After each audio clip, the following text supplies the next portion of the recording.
Hey guys, कैसे हैं आप सभी। तो आज हम हैं बिहार से और हमारे बिहार में आज छठ का है नहाए खाइए। हमारे 3 दिन का व्रत होता है, 4 दिन का होता है। तो हम ना बहुत मिस कर रहे हैं, हम नहीं गए गांव।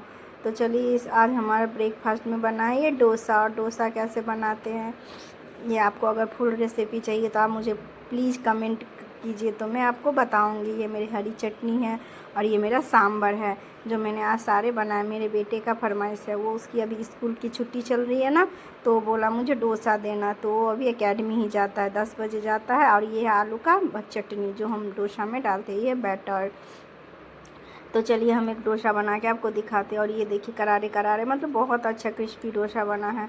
और हम लोग नाश्ता कर रहे हैं, हम लोग नहीं गए गांव। तो हम लोग ना बहुत उदास हैं। गए आप लोग कौन कौन से गांव। ये देखिए हमारा करारा करारा डोसा रेडी हो गया। तो चलिए हम खाने जा रहे हैं ब्रेकफास्ट। ये करारा करारा डोसा, हरी चटनी, सांभर, डोसा।